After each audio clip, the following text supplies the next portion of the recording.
Hey everybody, this is Rodney Elmer. Welcome to the Mount Deer podcast. I'm in the shop today. It's pouring like crazy outdoors. I've got Taylor with me, and everything's going good. Yep. We're going to be doing a little thinking ahead to this coming season, and one of the reasons that we're going out there. And it's one of those subjects nobody likes to talk about or even be associated with at times. And No, they don't. It's called trophy hunting. Mm-hmm. Have a lot to say on this. This is quite a subject. I don't think too many people necessarily want to tackle it, but everybody will want to hear about it. And Yeah. I think, And all guilty of it yeah, at a at a point. point or another, and on a certain level or not. Sure. You know? Yep. Yep. What is it? It's almost September.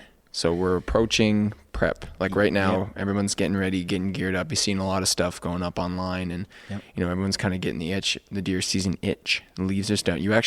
I'm looking out the window right now out of the shop, and you actually have a couple ash trees that are turning yellow. Oh yeah, the leaves are starting to go. Yeah, Yep. Fall is upon us. I always make it a habit to do a little bit of reading before deer season. That's Yes. part of my gearing up. I might watch some videos on whatever I see going on, but I also do a little bit of reading. And one of my favorite books, and I actually ended up with this kind of just when you guys were starting to head to Maine. You guys, it was probably 2012. Yeah, you guys needed that rite of passage kind of thing. I actually used that book. I used that book as a book report in school. Yeah, in my junior year or something like that. So you had it 2010s. It's one of my favorites. 2010s. It's one of my favorites. Randall Eaton wrote From Boys to Men of Heart. Such a good book. It's such a good book, and it talks from a lot of different viewpoints, not just Randall's, but Jim Posowitz and a lot of Indians and A collection of chiefs, opinions on what hunting means and the implications of being a hunter. Yeah, it's Super really good book. It's a very, very good book. Worth a read. And I think in this day and age, it's coming more important, if anything, Yeah. And I know there's that segment of our listeners that are female, but it will apply to them as well. It's the same. Yeah, You could swap the works. title from girls to women of heart. Literally. You could. That's ambidextrous, so to speak. Yep. That part of it doesn't matter. What matters is the growth as a person from being a hunter. Yep. And one of the stages of your growth in your career of hunting is the trophy stage, and we will all move through that at one point or another. Right. Well, and rightfully you kind of should. absolutely. You know what I mean? It's goals. When we teach hunter safety and we talk about the different stages of a hunter, and one of them the shooter stage, and then you work up through the method stage and all the different stuff, and just before the end, which would be the sportsman stage, is the trophy stage, and where you want to get the biggest and the oldest or the hardest to get. You might do it in the hardest possible way. The challenge. And what the challenge can make of you is fairly important, and there are definitely benefits to wanting to go after those older animals who've been around for a while. They're more of a challenge. They challenge you, and they can bring out some of your good qualities or maybe some of your not so good qualities. Yeah. And that's part of it. We've seen countrywide, they've done a lot of surveys, and many hunters don't want to call themselves trophy hunters. And one of the passages in this book talks about how if there was two bucks standing side by side, one of them was a 4-pointer, 160 pounds, and in beautiful shape, and the other one is a 6-pointer, 160 pounds, in beautiful shape. Which one would you shoot? Yeah. Identical shots, identical distance. Everything's the same. Everything's the same. You The just weight's get the to same. pick one. The only difference is antlers. Right. Yeah. And would you go for the 6 or go for the 4? And 6. well, yeah. And at that stage, are you a trophy hunter?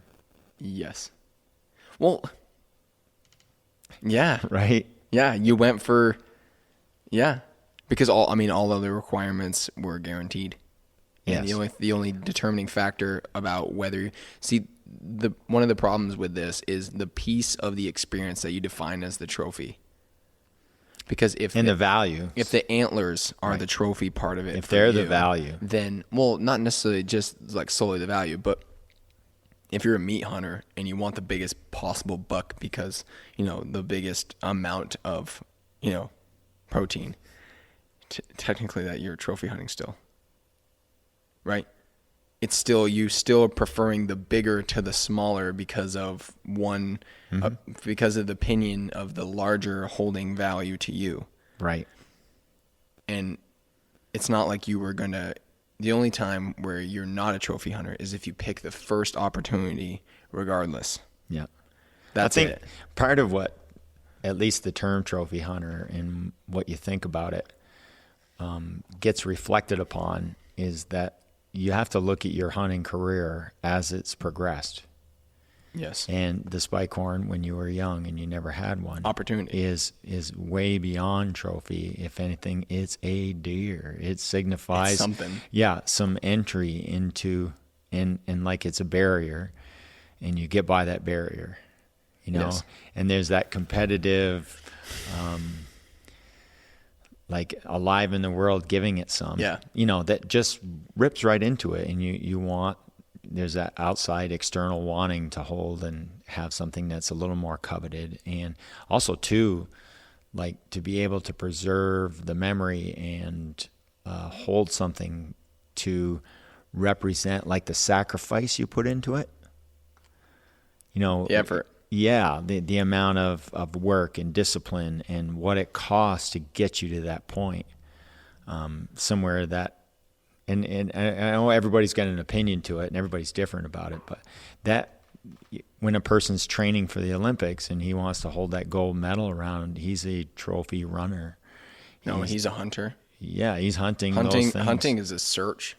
Yeah, it's a pursuit. It's not, I don't think hunting should be completely isolated to acts of, whether something's going to die or not, because you can hunt for your keys. You don't kill your keys when you find them, Right. And it's a quest. The thing is, we have kind of pretty concrete ideas that are pretty unchanging as far as hunting goes, right? The most common trophy hunter definition for people when it applies to deer is big racks, because the weights are great and those come and go. It's a measurable thing too. Yes. The same as a weight is. And it's the most unique part about the deer, other than the story for getting the deer, is the antlers. Because you can have two bucks from the same exact piece of woods. They can both be 8-pointers. They can both weigh 200 pounds, but they're going to look very different. Well, it also, like those measurements help weigh. It makes a weighable part of the experience when you share it with somebody. What do you mean weigh up? What? Well, like if you shoot an 8-pointer and I shoot an 8-pointer, but mine's got 12-inch tines and we start talking numbers, you can instantly know, like it's a little bit more of a, this is different than that. It shows a difference. That just brought up a saying that you do all the time. Oh, there yeah. are 8-pointers, and then there are 8-pointers. Then there are 8-pointers, and some of them are 8-pointers, right? For you personally, what do you consider as your definition of being a trophy hunter, and are you one? Well, I was definitely one for 99% of my hunting career, right? I mean, there was that 1% of the time when I wasn't. Definitely. There was always this little part of me that wasn't, because, like, for starters, I never met a bad deer. Every deer is a beautiful thing. Equally valuable. Yeah, pretty much, except not equally, right? Because there's always that side that isn't. You have the plus and the minus. You always have contrast. And there was the part of me that wanted to show my possible accomplishments, right? Yep. Everyone has that. You want to show what you... To prove yourself. Well, yeah, and to, like, give credit to some standing of some kind. Doesn't matter whether it was, your grades in school or whatever, that was part of things. And yeah, I've been a trophy hunter quite a bit, a fair amount. And if I didn't acknowledge that, there'd be a little bit of a lie to that, because it not would true. be a lie. Right. And I would say that I'm a trophy hunter depending on the day. Yeah. And what I'm considering a trophy in that moment, one day I might be after antlers, but the next day I wake up and my trophy for that particular day might be, getting this kind of thing on film or something like that. Right. But for the most part, I would say I am. You have some flexibility I to your don't want to value say, I system. can't say I'm not. Right. I definitely am. Yeah. It's not the only piece of it though.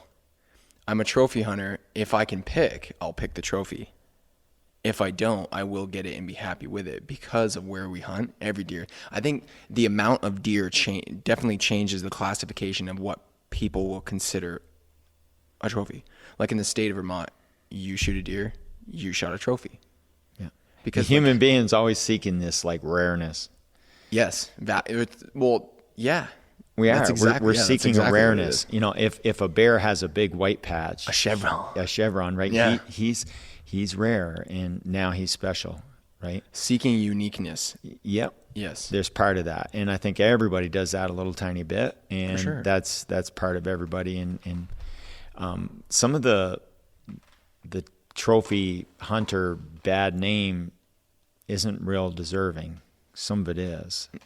Ecologically, trophy hunting's not the end of the world. No, if anything, it's saving some areas, like in Africa, specific. or whatever. Right.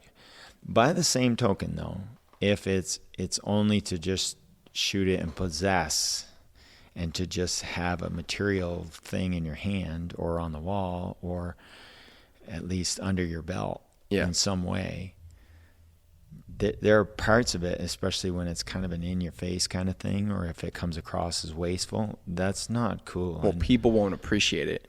Yeah. Trophy hunting, because actually earlier I looked up the definition for trophy hunting, and the first thing that came up, we use Siri, right? Naturally, you just say, "Hey Siri," just we were batting this around, and the definition came up for whatever the dictionary, McCulloch or whatever the website was that came up with it. Right. And the sentence that they used underneath it was like, trophy hunting's this blah, blah, because they had to use it in a sentence after they provide the definition. Right. Right. And it was like, trophy hunting's this bad thing, blah, blah, blah, blah. And it has to end. And it was interesting that is probably an opinion that any non-hunter, anti-hunter would say about trophy hunting, because there's an idea about trophy hunting where if you are a trophy hunter, that means the rest of it you don't care about. Yeah. Which I think that's too shallow of a view on trophy hunting, because like trophy hunting, it's only a piece of it. It's only a fraction of the experience is the kill, and just like most people they have this focus that's determined on what and not why. There's a massive, massive focus about what and not why. Mm-hmm. Right. Yeah. And even if you say, well, trophy hunting, if you look at it like superficially. Right. Just to fill an ego void. Right. Then if you just say trophy hunting itself, you're like, well, blah. But if you look at trophy hunting and the layers to it, and that might be a trophy to that person. It's you can't isolate a trophy hunter from the rest of his hunt alone. No, you can't do that any more than like a photographer going out and getting a picture of an animal and then wanting to show it to somebody because they did a great job. That's a trophy of that. So we are seeking memorabilia in many ways, and it's also like more than that, because like we're seeking a valuable experience. What feels valuable. And something to show for that experience, to remind us, to help us relive that. Like the videos are trophies of deer season for me. Oh yes. And it's identical. Mm-hmm. And it would be weird to have someone be like, "You're a trophy video maker." I'd be like, "Yes." Well, that would be the truth too. It is the truth, right? There's an underlying good parts of it too, though, because when you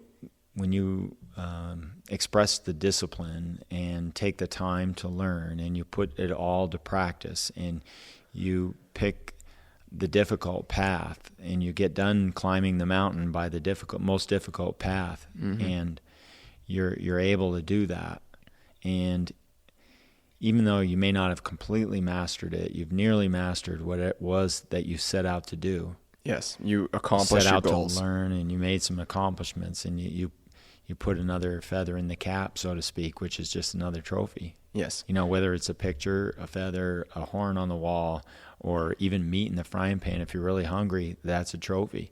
I think because it's a trophy piece of meat. I went after meat. I'm hungry. Here it is. And isn't that awesome? Yes. We celebrate success nonstop about everything.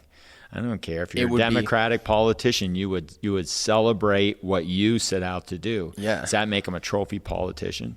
No. Right? Okay. So, like, even yes, to himself, actually, yeah. And there's nothing does. wrong with trophy hunting. I don't think there's anything wrong with it. Your motivations for being a trophy hunter and what you're going to do with your trophy, how you're going to apply that to your other hunts, and how you continue on after the trophy, is something you do want to look at. You want to look at your motivations for doing anything, especially when it's something that's hunting is a big deal. I feel like a lot of people are a bit nonchalant about it. And it's not something you have to be like serious about, but the implications of being a hunter and what it could mean and what it does mean are pretty drastic. It can do a lot. Yes. I mean, it's the path to a true human. But it's not the only one. It's just one. Yes. And there's a million ways to become a good It's something man that it should at least be considered and woman. respected, regardless of how you choose to enter this realm. If you want to be a hunter, that's cool. Yeah. But look at yourself, and don't, like, most of the time, I think people shy away from admitting they're a trophy hunter, because most people will say, I'm a meat hunter. I don't really care about bones. You can't eat antlers, but that's one of the reasons we love deer hunting so much is for antlers and the experience and the uniqueness of that individual deer. It's almost like pairing the special deer with the special hunter, and it's a way for you to chip yourself out of the rest of the aggregate. Well, a hunter will stand there all day long, whether it's online or in front of his buddies or in front of a Fish and Wildlife Board, and say that he's a conservationist and he hunts to keep the deer herd going and all of that, and then refuse to get a doe permit and or gets one and doesn't use it. That way, it's a doe saved. Right. Like that. Yeah. That's if you're a conservationist at that point. No. Whether or not. And that's up to speculation. That's up to speculation. Yep. And when you have such a strong, if you have too strong a sense of right and wrong, or you have values that are not like adjustable, flexible, now you start running into problems with it. And you actually move backwards. It's easy to not look at how you think about a certain thing and not consider how you're feeling about it and what it means. And I think that right now, more than ever, hunters need to consider not what. We are very focused on what a lot of the time, and not why, and not truly why, not really pulling back the curtain and not talking to ourselves about it. Because when we talk about why and we talk about motivations and we talk about all these other things, they're mostly like to other hunters. Well, I had a couple of fellows in the shop today, and they're like, "Do you use trail cameras? And do you know what's out there and what's going on?" And I said, "Well, I could. I don't. It's a double-edged sword, of course, because you can put it out and you'll feel good about what's going on, and it gets you to go hunting and keeps you enthusiastic, and that part of it's good. It's quite a sport now. Everybody does it, and there's nothing really wrong with it or anything. Myself, I don't use it only because I like to see the story unfold. The mystery. And I want to watch. I don't need it secure. I don't need to know this buck is coming through at 3:30 in the afternoon, and I need to be here in order to get him, and all those safeties. I don't want my hunting to have a whole bunch of safeties. Yeah, but you as a hunter, you also self-generate your own motivation as well. A bit easier. Yes. Like get yourself I'm at pumped that stage. Up. What you're seeking isn't the same. Right. Like you don't need to know there's a deer in those woods in order to be able to go out there and quote unquote hunt. Right. And you are looking completely for a different enthusiastic experience. right. And the deer is something that adds to it. It is a key motivation for doing it. You cannot go out in the woods and be like, I'm not here really to get a deer. I'm here to just walk. Well, it's like, why do you have your rifle with you? Right. Because, well, just in case, right? It's like, yeah, right. it's a part of it. Yeah. It's hard to slice any one piece of this out from the whole hunting spectrum. Well, and the experience. The other big dynamic to this whole trophy thing is like your standards on what you consider a trophy. Yeah. you have the public standards of what they would consider it. Then And you your also fellow hunters. Yeah, you also have the law. Yep. You know, which is like your minimum standard of conduct of, you know, you have to at least act that good. And even that can be fairly flexible for some people and not so flexible for others. Yes. Right? If you're a game warden, you're not so flexible, right? Well, it depends on who you talk to and when you talk to them. Awkward pause, right? Awkward pause. So there's sides to this that make it a real dynamic thing. Not to mention, you know, behind the keyboard, when somebody brings something up on social media and you get to saying, well, this is right or that's right and this is wrong and I would do this and I wouldn't do that and all those kind of things. We share those with each other all the time. So you have this like herd morality, and then you have the individual morality, and like you're trying to blend and work with those, and the individual reality would love to have that deer. Yeah. And it's At just least a quietly. 4-pointer. At least quietly. Yes. You know, it's just a 4-pointer, and I know there's bigger ones, but I really want, you know, and I don't deer. And I don't want to go without. So Well, that's kind of, that might be a little bit more exclusive to our area because of the culture and the, you know, the habitat in the deer herd and like the kind of deer situation we have here. we've almost learned some like social pressures and to listen to them. You know, I used, when I was young, I would feel guilty that I wasn't out there hunting. Why? Because all my buddies were like, hey, did you go out last night? Did you see anything? Like peer pressure almost. Yeah. Did you see anything? Did you do anything? You know, show us that you're being a hunter. Show that you're still part of the crew. Right. You know what I that mean? you're in the game, you know? Yeah. And there's this like background gang that wants to like see you do well. Well, you also, yes. And then there's a background gang that doesn't want to see you do well. And there's always a few of those. They might be closer than you think on both ends. Right. The other thing too is when you have, you can also want a trophy for somebody else. I know that's one of the things, like, I think everybody and their brother wants Cocoa Puff to shoot a 200-pounder. Because those 199s are not cutting it. Yeah, they're not. And we need that pound. When you see someone who's working really hard in a place that's really difficult, and even though you definitely know it can be done, and for somebody that you feel deserves it, you almost want them to get the trophy. Yeah. You know, you almost like, and you cannot want it really all that bad, but part of you would love a trophy. You know, there's like, you have this inner trophy hunter, but also this more conservationist kind of style hunter. Yeah. That are almost like, it's like a yin and yang, like a wave. You know, some days you're all about it, you know, or some seasons, some years, and you want that 200. And in New England, it's about the weight. The racks are great. That's fantastic. And most of the time, it's not the size of the bone that determines what it is for a trophy. It's where you shot it. You know, like for certain, I mean, Vermont has how many Boone and Crockett's all time? Like one shot by a hunter. How many? Typical. How many Boone and Crockett's does New Hampshire spit out every year? Oh, geez, they get a couple, sometimes 3, 4. Yeah. So when you shoot a Boone and Crockett in New Hampshire, people are going to lose their minds, and that's definitely a trophy for antlers. You shoot one in Vermont, and the world will talk about it. You know, yeah. But if you shoot one in like, you know, Kentucky and Illinois, it's still a Boone and Crockett deer, and it still meets the same standards, and everyone's going to be very excited, and so are you. But it won't have the same hunter social impact.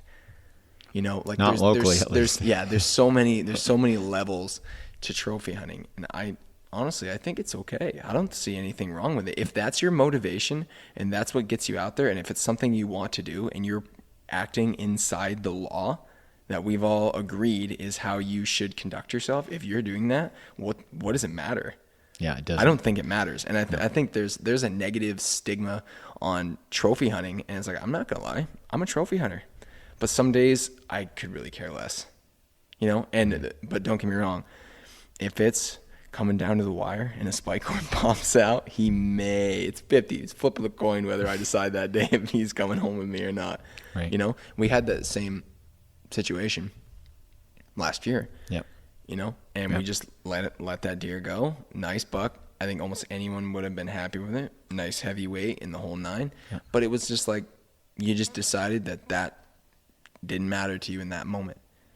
Mm-hmm. And I think we all are at one point or another. Trying not to be scared of yourself and your decisions you make. Especially in the woods.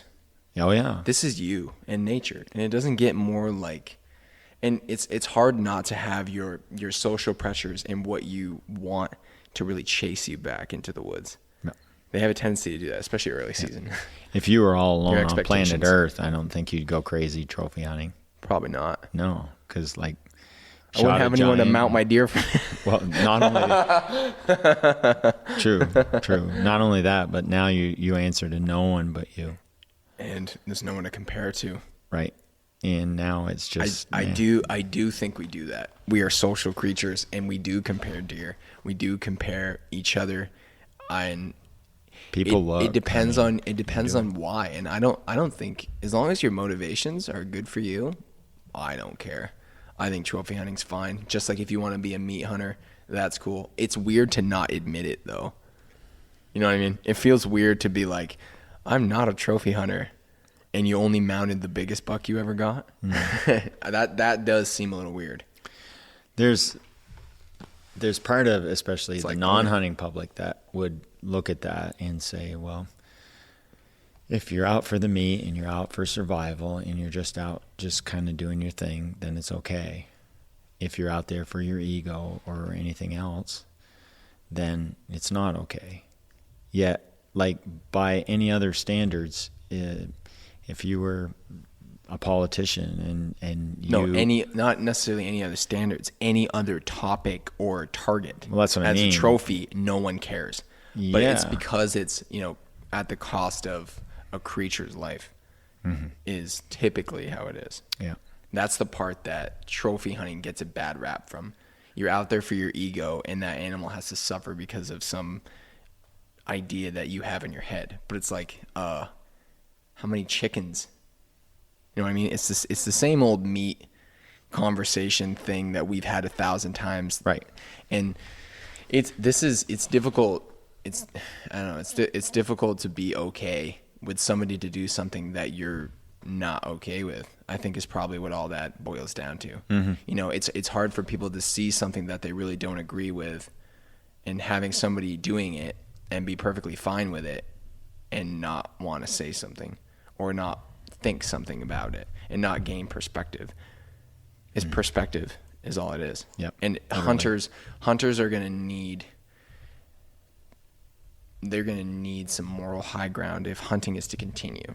Because if you get a bad press for any length of time, it is possible that the rest of the public will say, yo, this isn't okay, and you guys are done, because it's 80 to 15 or 80 to whatever the numbers are, who knows. Yeah, I guess. Just between those two. Yep. And you have to really be concerned with yourself and what you have going on, but in respect to the whole that you represent as well. Well, the other part of it is like you're reducing a living thing to a material thing, a non-living thing. We do that constantly. Oh, yes. No question. Leather. Yep. Well, pretty quick, the life that is a deer, you won't get to know because it's dead now, right? People like to cut everything all up, and there's this like weird edge between yourself and the things you need to live.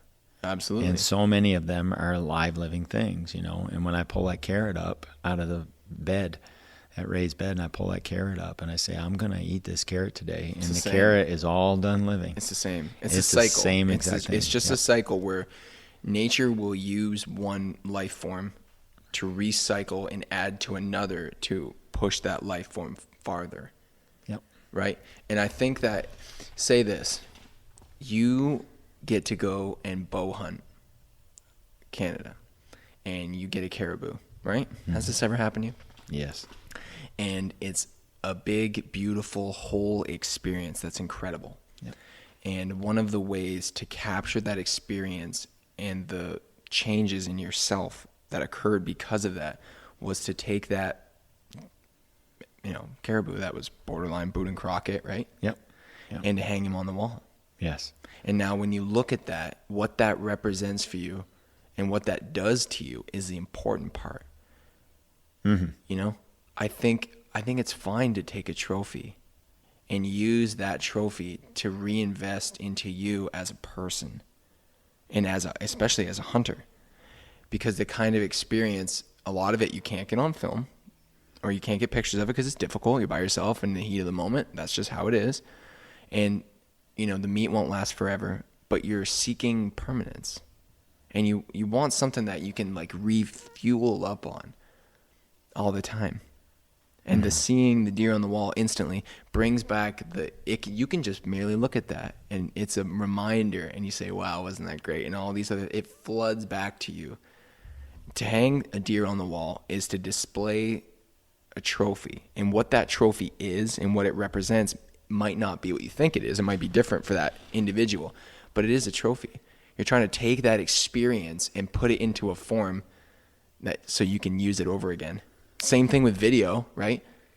It's just, they're just still images with a little bit of recorded audio.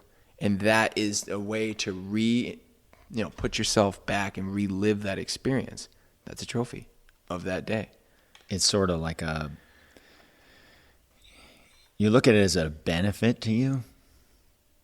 A benefit? Yeah, in a way, because you bring it back. It holds it becomes like meaning. It becomes like a root of who you are and where you got to and how you got to there. It isn't always the best route. I've had a few of them that I would have called trophies, and maybe later on I wouldn't call them trophies, right? Because the value changes over time and how it went down or things like that change. That's fine. We're talking about something that's super dynamic here. Your evolution you're going to like the medals that you got as a kid. Oh yeah. Same as the scars. You know what I mean? That's right. They're a building platform for your experiences, and there's something for you to take pride in and to show your growth, right? When you accomplish something, having something to represent your accomplishment and that pushes you farther as a person is totally okay. We do it all the time. Oh yeah. Yeah, it's nothing new. You know what I mean? Not by any means. And it's just like anything. So the Ford pickup in the yard that's brand new is the trophy. Yes. I worked hard. Here's what you do what with the trophy is irrelevant, but like right. the celebration, a birthday party is a trophy of a year. Yeah. You know what I mean? It's the same thing. Working and doing. Yeah, we accomplished. We made it another year. Here's a celebration for all the life that you just lived. Anniversaries, right? Yeah, that's what it is. And it's like to just isolate trophy hunting to this one thing and to have this like looming weird kind of atmosphere that goes with it is strange. I think it's an important motivation for hunting, and I think hunting needs involvement. And if it's a piece of it that continues the system for conservation and all this stuff, and it gets people connected with nature, and the trophy was the initial motivation, that's cool. And I'm all for that. If you're like, I want a buck, and that is what you saw the experience that somebody else had, and you said, I want that, and I want that big buck because of what it looked like that they went through. Yeah. And then they told you the story, and then you go out seeking that trophy, and that brings all these new experiences to you, right? If that just the trophy could have been the motivation for you to go out in the woods, and now you see what your woods are like, and now next thing you know, you're working on them, you're learning, you're getting involved with fish and wildlife and all this other stuff, then what is wrong with trophy hunting? Well, what's wrong with any kind of trophy? Nothing. Right? Because I don't think so. Like you can go overboard with anything. But still. Oh yeah. I don't think it's nothing wrong with it at all. It can definitely display super passion, super like overboard. Like but it hoardy kindness to it. It has like a hoardy feel to it. Right.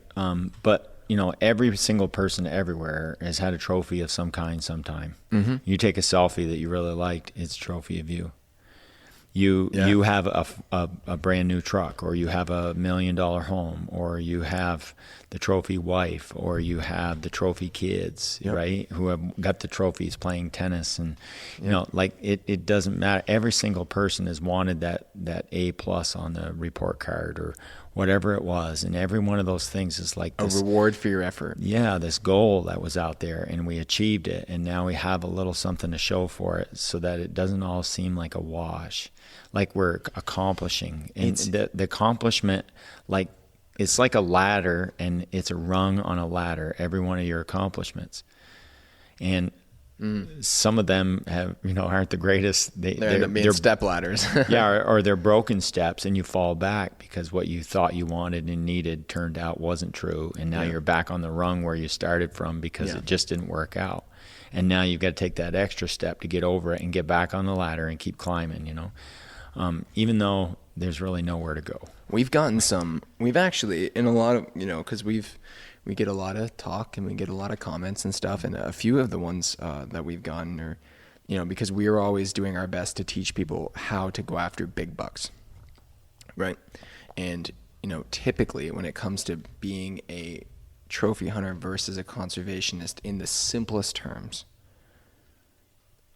we would classify ourselves, I think, almost across the board as more conservative hunters than trophy hunters. Would you say that? No, by far. Now, when you say that in front of hundreds of thousands of people, and then you go ahead and teach people how to chase down the biggest buck they can find, you're going to get a few people that say, well, if you guys are so about conservation and about meat and about all these other things, and that every buck is a trophy, right? Because we say that all the time. Any deer is a great deer. They're all trophies, right?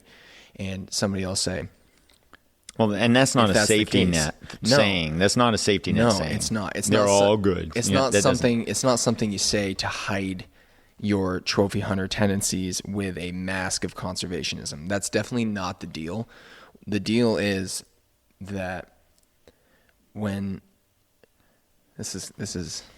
You have to not feel bad. Yes. Right? And of course, the meanings and what you put into what the language that comes in and goes out of you, and the meanings you put to everything and what you feel about it. If it's real strict and it's been trimmed a lot, like all your feelings have been trimmed, like an apple tree, you keep pruning it all the time, and now it's real stiff and rigid, and it can only be this way. And the best tree is a flexible one, right? And many sportsmen or even people in general are not.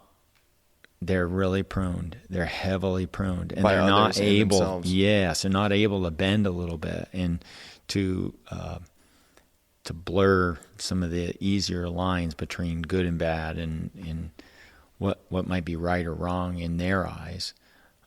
You know, why does no one want to shoot a small bear? And it's mostly selfish reasons of, I want to have lots of bears around, and we need more bears so that we can get more bears easy, so let's just leave all the little ones.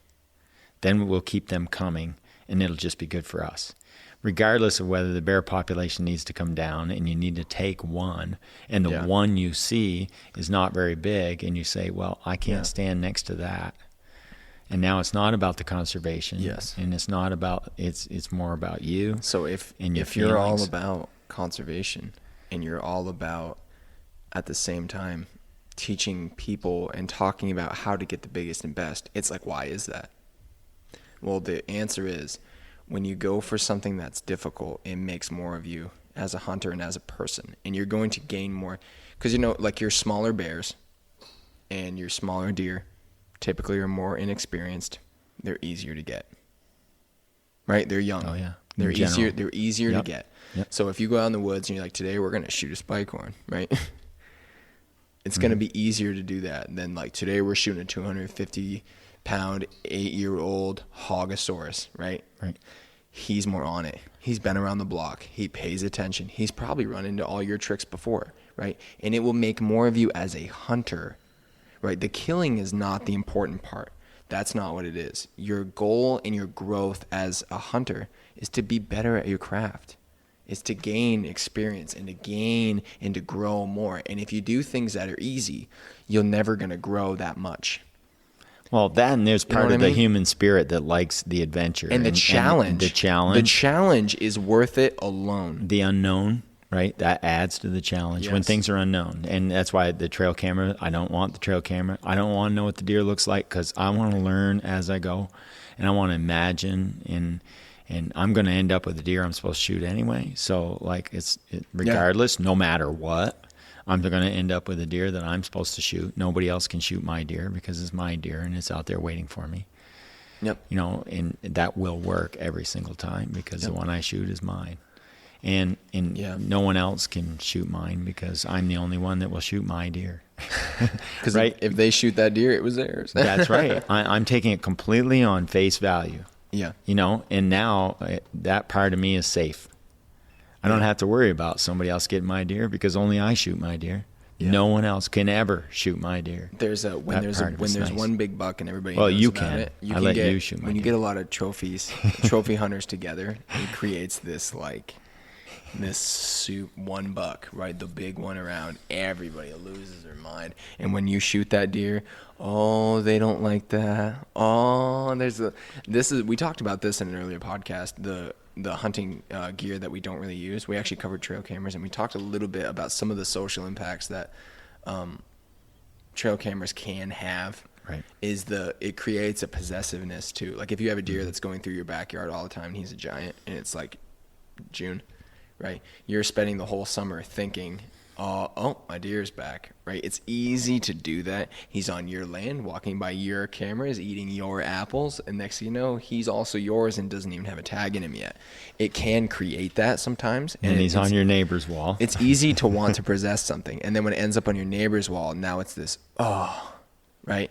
This big disappointment. It can also sometimes generate a little bit of negative feelings towards your neighbor, right? Who just happened to, for whatever, got the deer, and that's just the way the cards fell. Yep. It's this whole thing is super dynamic. And are we all trophy hunters? Yeah. I would dare to say that everyone listening to this is a trophy hunter in a way. At some times, or in one form and another. Yep. Absolutely. And you know what? There's nothing wrong with that. Not at all. It's fine. Your motivations and all the things that we just talked about are important aspects of whether it's taken to a negative place or not. Well, it's easy to impact because trophy hunting can also create a super, it's not all it's fine. It can also create a really bad culture too. Well, not to mention, right? Like the rhino horns and all this other stuff. Yeah, it's egotistical. Yeah, no need of it. Right, and there's a point where you take something that was beautiful and awesome and turned it into you're trying to rob it of its flex. It's beautiful and awesomeness on its own. You try and rob it and own it and be it. That's where that's the dirty side of it. When you start being it, and that is the generalization that's made when you hear it. Sure. And by people who, especially most people who don't hunt, will see the deer on the wall as the look what I did, and not look what I was a part of. Right. And that's the problem. Well, that's part of what happened. That's the problem for them, and that's why there's such a disconnect and a disapproval, is that you had to go do this just to do that. Like you couldn't just go out there and be part of it. But some people want their hands on it. It's hard to pet a live wild deer. Yeah. Some people want to take that deer and make it part of them, and I think we do that a lot. Is we seek things, and we see the materialism part of it. We want to make it part of ourselves, but can't. It's never going to happen. So we make it part of our surroundings. Right. We pile it up around. Yes. We pile them up around us, and now the house is completely full, and you can't even walk around inside of there. And it feels like the deer are part of you, but in all truthfulness, they're not. I had a reporter come in from a local newspaper, and they're a little bit more greeny of a newspaper, but she says, a bit more liberal. Yeah, and she's like, well, how can you shoot a deer? They're so beautiful. And of course I explained. I said, well, I couldn't be there when it was born, and I couldn't be there when it got away from the coyote, or it made it through a 20 below night, or 10. Right, and it did its thing its whole life. But if I'm there for its end, and it means something, the deer at least gets to die with meaning, and it was wild and free that whole time before that. It wasn't being manipulated, and it was Genetically. Yeah, it was just wild and free. And now Genetically modified. if it dies deer. with some meaning, and like I don't hang the deer on the wall to say, aren't I something? I hang them on the wall to say, see what I'm part of. Look, isn't that thing something? Almost. Yes, because a deer can stand in one spot for 6 weeks straight, not eat a thing, and live through it. Yeah. I can't do that. Not even close, dude. No. you get to 10 o'clock and he's like, isn't time for breakfast? Yeah, the 100 days in the woods in Alaska probably, right? Yeah. Nah, man.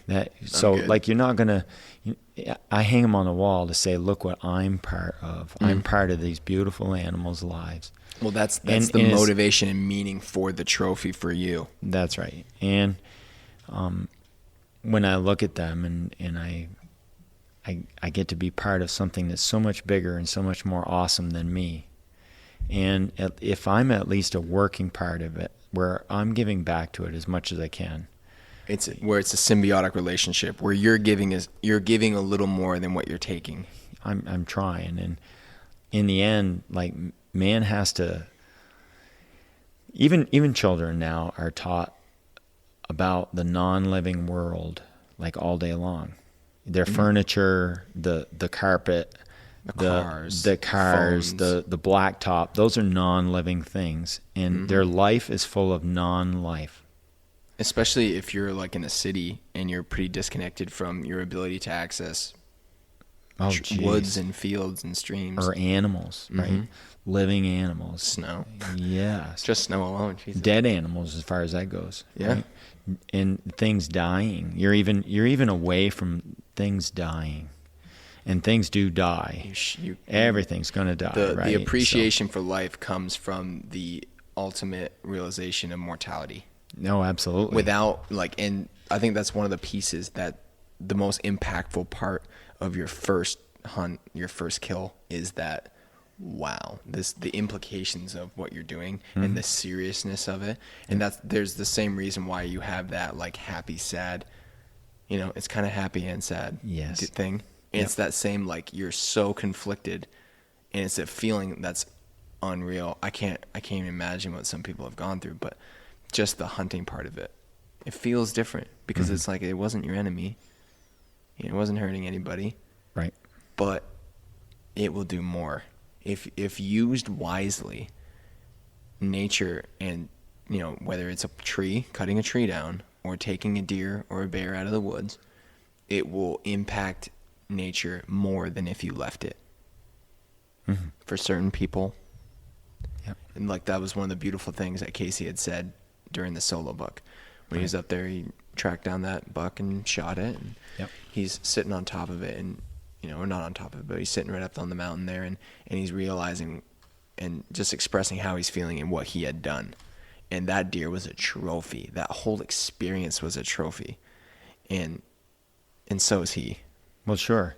You could see the intellectual and the spiritual bonding that was going on together there, right? And the spiritual bonding part is one of the moral contributes that hunting can do. Yes. Because it's okay for the Indian to bond with the deer and thank it and then eat it. Yes. That's okay. Well, why isn't it okay for someone to do that now? And for the most part, it is. It's almost it should be more necessary now. Yeah. Because you're not doing it all the time. That's right. And you're disconnected. You should have that real moment of realization, value, and gratitude for that deer.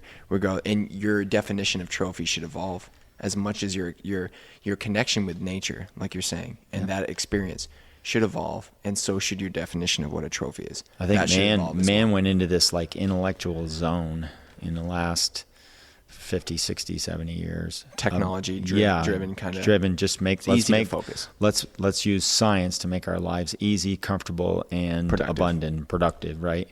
And then like there's a spiritual side that he might have had a little bit more way before that because he thought it was important, right? The people who had a more spiritual side to him, the hunter, right, who thought well and did well, and he was successful, he stood out a little more, and the whole tribe recognized him, right, the medicine man of knowing what's what and how it is, and he was a good passer on of those things. And then along comes all this easy living, and technology piles up, and now You get busy. You're Disconnected. You're distracted quite a bit, and now like the spiritual side is left in limbo a little bit, and then all of a sudden you start becoming this machine. You're almost lost. Well, gratitude stems from a holistic view where you're looking at systems. You know, Yep. when you like stand back and you look at your larger picture, gratitude kind of comes from that. And when you are used to a society, and we are programmed to look at pieces, right? In school, you look at the pieces of the textbook are the important part, not the textbook itself. Right, you dissect it. That's right. And you say, well, what was the date, and what was he wearing, and what did he say during his speech, and what is this, and all the tiny like specifics. You become a specific focused person, and which is fine, but it's hard to see systems when you look at pieces, because systems are large. They're big scope, and the man's connection to nature, that's something you have to experience and step back and look at on a larger scale. And it's not something you like are going to like dissect and really experience. You can understand something, but you won't, the experience part of it all has to be there for that. Well, there's also this part of us that wants to like manipulate everything. Yes, the And, control. Yeah. Utilization of nature. We want to drive everything. And it's like, well, if you want to drive and control and manipulate everything, and some things are way beyond doing that. And what ends up happening is we're trying to force things. And nature can be disturbed, but I don't think you can like eradicate it. I don't think you're going to take it completely apart, because it will continue like replenishing, restarting, redoing.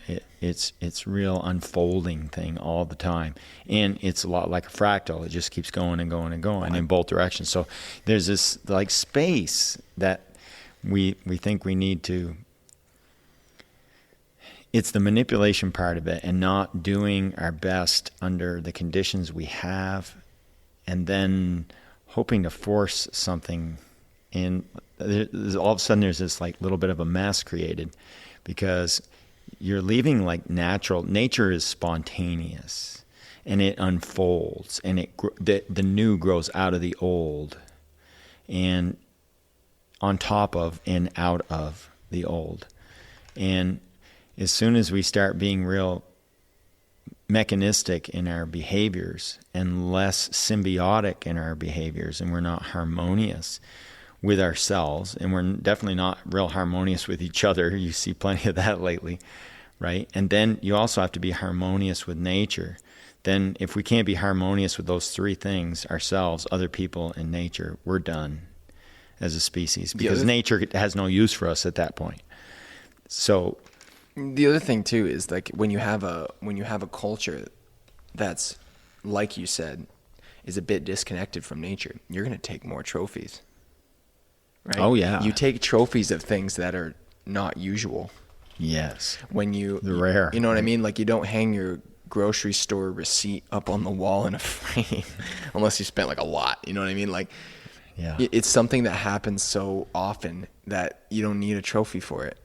When you only hunt once a year and you don't get a whole lot of time to do it, and it's something you look forward to, and then it finally happens and you get that deer, you hang it on the wall, right? When you went on your vacation to whatever faraway land and you got this amazing picture, you come home and you hang that picture up on the wall, you know? Yep. It's the same thing where Absolutely. When you have a disconnected society, it's probably going to create more trophy hunters because of that, where you're trying to capture that experience that you had that was so rare and so valuable to you. You want to remember it and hang it up on the wall. That's most people's motivation for seeking the big buck and the big antlers and then getting it mounted at all. Right. It's to try to solidify that experience for you for the future is all it is. To lasso the first Bigfoot, or to exactly. Put the last lion on the wall, right? Yeah. I mean, that's all it is. It's all about the same, whether it's the first or the last, or the rare one or the white one. Bigfoot. Right? That's all. You just added that to my I'm not a Bigfoot guy, but that sounds awesome. It's like, hey, what do you want to do? What's your goals for 2021? I'm gonna lasso Bigfoot. What's his name? Greg or Yeah. Yeah. Yep. It's Bernie? yeah. Jesus. Yeah. Sorry if your name's Bernie. I didn't. Yeah. Or That was Greg. random name. Yeah. Random name. It's interesting to be in a place like this, right? We're sitting in the shop surrounded by deer on the wall and antlers and, coyotes and bears and all these quote unquote trophies. And you're looking at them a little bit differently right now. Absolutely. You know what I mean? How Yep. you feel about it. And I hope everybody is the same. I hope this is at least a little bit shifting, one way or another, to at least consider, the whole deal when it comes to trophy hunting. Well, I think it's too, just like everybody in every deer, it's too unique. And I don't think it should be classified as a whole. No. I don't think the whole shouldn't be looked upon like it is. No. It's just like, you know what I mean? If you have a bad experience with one type of people and you start classifying that type of people that way, it's totally unfair to all of the individuals inside that classification. Well, see, you've lost sacredness Same at that point. Exactly. Right? Because the individual and the group should be sacred. Yeah. When you're looking at everything from that more sacred kind of perspective, now they're allowed to be individuals. They're allowed to do as they please to a point and be able to, to seek what they want in life, with especially when it's at no one else's expense. That's an important part. Here's a good question. For this upcoming deer season 2020, what will you consider a trophy deer for you? Is it what the deer looks like, how you get him, what the story was like, where? Because if you are a trophy hunter, what is this trophy? What is the trophy you're seeking from your deer season? Not as a whole. Is it a deer? Well, what do you like? Basically, what's your goal? What's your top? I was going to say goal? the trophy and the goal words; those two words are pretty almost interchangeable. Almost, but not quite. Almost. We'll do both. Let's do both. I definitely like to get something bigger than we've gotten before, right? To shoot a bigger one. Weight racks. I'm not sure that I want. What I don't want. I'll tell you what I don't want is to kill the biggest buck of my life this year. That would be terrible. Because it'd be the biggest one I'll ever get. Well, it'll be over. You're not going to know if it's the biggest one there. I know. For the rest of your life. That's the beauty. You could have already done it. I could have already done it. Doubt it. We'll see. For all the people who know you, doubt it. We'll see. We'll doubt it. But in the end, my goal is, of course, to have a fantastic time, and I would really love an adventure one where like epic chase. Yes, the challenge, like Lanny Benoit's waterfall buck, right? That kind of thing where it's that is a classic, a super duper hunt, and then he stands there and says, "Well, what are we gonna do now?" Right? And there's a million gallons of water in between him and the deer. Yeah. That is just that kind of thing is just with the steam rolling off you, and you had to give her all you got and then some, and you managed to pull it all out and still go with it. Yep. To have something really fantastic happen is awesome, and to keep it all as non-planned in a way, but you have to do a little planning because you have to dream, right? Yes. So there has to be a little bit of it in there in order for things to start going that way. But that part of it I always look forward to, and to me that's what I'm looking for in my hunt. If it can break too, well, that's fine, and if it doesn't, that's fine too. It would be nice to have something with a bigger rack than I've ever gotten before. That wouldn't hurt my feelings any. No. Or your dream big buck, giant 4-pointer. Right, I'd like love to get a 130-inch 4-pointer. Like this big 12-inch forks. Something huge. Yeah. I always like them forklifts. He's been dreaming about that for a long time. I actually saw your dream buck. Somebody had shot that. Was it last year or the year before? That somebody came in with a horrendous 4-pointer. Like it looked like a forklift. Yeah, giant 4-pointer, big mass to it, and just awesome. I was like, always oh no, I saw that coming. I was like, oh, Dad, don't look. Yeah. and of course, that's that's the young man in me, the teenage boy in me who was in love with his first little 4-pointer, and still wanting that part of it. And like, I can bring that back at any moment, those feelings that I used to have back then, or like when you cut your biggest tree, the feeling, when it shook the ground. All those things, you can bring those memories back, and you can bring those feelings back. And if anything, that's really what you want to do, is to dig up all those beautiful feelings that you used to have from the hunt. Yeah, and put them back to work for you, because nothing will be more inspirational, especially when you get to the point where our average guy's 50 something, right? He's got a big storehouse of memories and stuff. Yeah, he's in reminiscent mode, and he can go back and pull those things out and bring it up and make himself feel good, and then go right out and start at it and see what the new adventure is today. You don't want to live too much in the past, because then you're missing out on right now. And I want to be completely present when I'm out there. That is my goal for the deer season as a whole this year. Is I want to pretend this is my last deer season. Yeah. Because if it's my last deer season with one of you guys, or say it's our last deer season in that area, say all of a sudden that whole paper company, public land or whatever, say that whole thing gets turned privatized and they close it down, you're done there. And you will never walk those mountains again, right? If that's the case, I want to soak this up, and I want to do more filming and more pictures and more laughs, right? I want that. My more disease is the memories and adventure. I want more of that. Buck wise, I want to beat you. I want to beat your record. I'd like 237. I'd like a 237. I don't care what the bones are, just because I want camp record. He wants baby. Camp record. There's a little ego there. I'll take that. The other thing too is I'd like a 10. A 10 would be great. Just because, or a 12, just because the form and the way it looks, it's so full of points and beautiful. 6x6s aren't easy to buy in Maine. No. What's your favorite? I think you and I have a favorite shape to our antlers. I like them big and square. Yes. And relatively like level off the top of the head. I don't like them sweeping up all that much. I like them out big and square and wide. A little up is good. Like the Grinch and the Mush. I like that. And that's my favorite. Actually, I'm going to look over there. Yeah, see, look over the shoulder. Mush is perfect for that. Perfect. He is the king. Yep. That buck I'd take 1,000 of those. Same size. That was an adventure. Yeah, you can just pile those right up. I think one of my favorite deer hunts that we've had in Maine is actually Ryan's spike horn. Yeah. That when he was up on the ridge and we all it was all of a sudden it just started snowing. It turned into this mess, right? And there's hardly anything on the ground.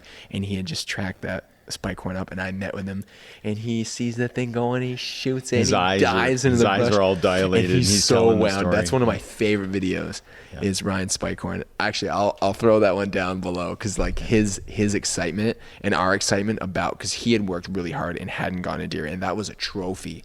And it was that video. That video was the one where everyone was like, geez, it's just a spike horn, dude. And we're like, no, that you don't understand. That deer is a trophy. One, this is backwoods of Maine.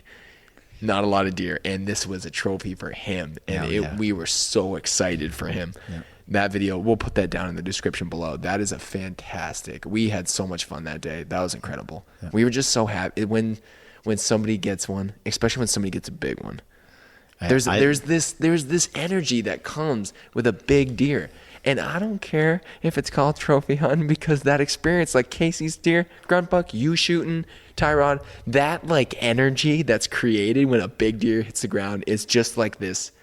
Yeah. It's unlike anything else. You should chase a big buck. Jimmy and Beeve on a big one would be great. Either one or both would be just awesome. I want Cocoa Puff getting one on film with me. I would love to be there when he gets one. Yeah. Yeah.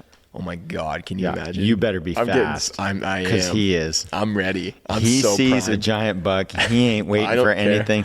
That gun is going to come out, and it is going to roar, and it's going to. You talk about cutting loose. Yeah, I know. He'll show you guys how to shoot. Cocoa Puff, the quick and the dead. Oh my God! The puff. Here it comes. He's the man. Yeah. Love that. And if that comes together, that would be just a super climax. I would be That so would be down awesome. with that. And if it was like in the last week or something, to be even better. Oh, like right at the end. No, last day Yeah. of the entire season. Down the wire, right? Some big muzzleloader pig out in the snow. He can shoot a couple and get one in each state. I don't care. He Do can the just pile 'em tri-state right mega up. bucks. He can just pile them Maine, up. Vermont, It'd be New great. Hampshire. Yep. You could do a 4. You could do the quad challenge. Do New York too. We might get lucky and have everything come together for us really good. The this weather, year. it's so cold right now. It's like the last chilly. week it feels like October weather in southern Maine. Oh yeah. It's been ridiculous. I mean, that might not be an inclination of snow and nice strong winter early, but I would be okay with snow on the first day like we've had for the last 3 years. Yep. But this is a fantastic topic, and I would love to hear what you guys think about it. We have a podcast email designed just for you guys, askmountaindeer@gmail, and it's MTN DEER, askmtndeer@gmail. Give us your thoughts on this. What do you guys think? Do you agree? Do you disagree? What do you think about the world of trophy hunting versus, being a meat hunter and all that? What do you guys have running through your heads? If you have any questions, comments, or topics, things that you'd like to hear our opinions on, or things you want to hear us talk about, we'd be totally happy to do that. Also, check out Randall Eaton's book, From Boys to Men of Heart. We'll have a link down below if you guys want to, check that out. And it's a really good book, and we actually might put up a video about that. About this book, because one of the things that's super important is hunting is a study, and being a hunter and all the pieces of it are things you should look at. And it's a super good book, and it's a lot of insights, a lot of perspectives, a lot of stories. It's super, super good. It covers quite a few issues. Yeah, it does. Right through, especially like the rites of passage and how using it to become an adult. Yeah, like how men fit in society, and also too like the relationship between man and nature, and man and himself, and man and his fellow man. Those are all 3 really important things that we've got to get a grip on as a society. Hunters need, and as a species. I think that hunters need this book right now. It's really good. I think everybody should read this. Yep. I imagine either buy a copy of it, buy an audio book of it, do something, or just look up a summary or some excerpts. Because there are parts of this that really are really excellent, and you can even just go through and pick and choose the parts you like. Yeah. And there's some fantastic stories in there about hunting and how it affected the people, and I'm sure a lot of you will be able to relate. So you want to check this that out. is in like the top 3 books, hunting books for us. Yeah, it's how to a get really the good biggest. It's how to get the biggest buck of your life. Yep, Larry Benoit. Yep. From Boys to Men of Heart, Randall Eaton, and Yep. then the other one would be the what's the Fair Chase one? That's a good book. Jim Posowitz. That's a great book. Yep, Fair Chase. That's an excellent one. There's so many good books. Yeah. So many good things to read. Yep. Hal Blood's book is real good. Yep. Dick Bernier, Richard Bernier's books are really good. That is a great book too. That's your 200-pounder book. Yeah, Talk about that. Your trophy is collecting 200. Anyone who's gotten a 200-pounder, they're allowed to sign Dad's book. Yes, I've got one of Dick Bernier's book that I've been having everybody sign it and write in how big your big deer were. And there's got to be 200-300 signatures inside of that book. Yep, and you've been doing that well. There's plenty of room for more. Man, what did that feel good signing that book? Yeah, oh my God. Taylor got to write in it. Yep. That was Jimmy's looking forward to writing his name in that baby. We're gonna make like I might even do like T-shirts. Yeah, when he that'd be cool. I might make like a Cocoa Puff 200-pounder club Right. with all the people out there rooting for him. Yeah. We might surprise him. That would be so much fun. Mm-hmm. Yeah, That'd be great. awesome. Yep. Thank you guys so much for listening, coming from Mountain Deer Taxidermy. Hence the echo and the tinniness of this concrete and metal building. It probably sounds terrible. We're sorry. But we had a great time talking about this. Hopefully you enjoyed this podcast. We're going to be putting up a whole bunch of them. Deer season is almost upon us. I think everybody's necks are starting to swell up. I'm excited. I don't know about you. Yeah, every time I walk by a stick, I want to go over and rub my horn. I've never anticipated a deer season as much as I have this one. I've never been so excited. Yeah, just because of what it could mean. Yep. We're excited that you guys tuned in. Thank you so much for listening, and we will see you next time and talk to you soon. Have a great time out there. Happy hunting.